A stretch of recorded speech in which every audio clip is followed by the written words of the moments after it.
All right, let's start with the first one. That's a question for the audience. Traditional AI. Any responses as to what traditional AI typically is? Okay, I'll answer it.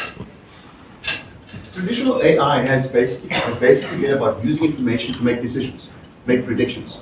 And you will have seen it in some form or another. Like, let's predict what the weather is going to be tomorrow. That's a prediction of temperature, or whatever the case may be.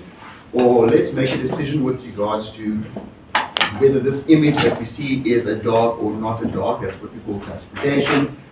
Recommendations you will see frequently in e-commerce. You bought this on Takealot, so definitely want to buy that. Or you can watch this video on Netflix, so maybe we can recommend that. Those things are all AI based, right? That's traditional AI at work.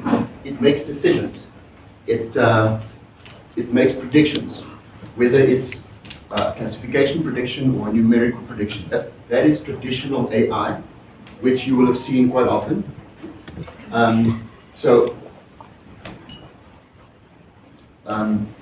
Any examples from the audience? Sir, because you seem quite au fait with these things. Any AI that you've come across? That we use in business? Or no, just in life, anything. I'm writing something that can do number recognition. Okay, optical character recognition, yes. When you are writing a feedback, or you're on LinkedIn or whatever, and you get this little emoji popping up, it tells you what the sentiment of your text is like. That's AI at work. Your spam detectors on emails, right? That's AI at work. It looks at the text and it will look for words like sales or whatever the case may be. Whatever you've trained it on, it will classify that text as junk mail or spam mail. That's AI at work. So it's already in most of our lives. But that's traditional AI. Generative AI is different in that, as the name implies, generative, it generates new things. It generates content, media, whether it's images, text, code, video. It generates something that wasn't there before. But the way in which it generates it is closer to the training data you've given it. But that's in essence the difference between generative AI and traditional AI. Traditional AI is about making decisions, helping you to make decisions.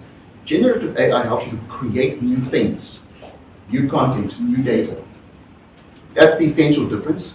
So if that's the one thing that you remember, that is great. Has anyone in the audience used any sort of generative AI tools besides ChatGPT? ChatGPT is a generative AI tool. It generates text and code and images now. How many of you have used Midjourney? You guys know what Midjourney is? Okay. It generates images. It's pretty cool. And then have you ever used text to video tools? So you type in a bit of text and this thing creates a video for you, so you can use, as an online course creator, I use it sometimes. If I want to make a course about AI, then this will bring up videos and images, etc., just based on the text. So that's an example of a generative AI tool, and there are tons of them. And I specifically didn't bring in examples of those tools because in a year's time they're going to be different. I mean, even now, have you guys heard of Anthropic? Okay, so Anthropic is a competitor to OpenAI. And they've got their models. Their models are called Claude, just like OpenAI's models are called GPTs or ChatGPT.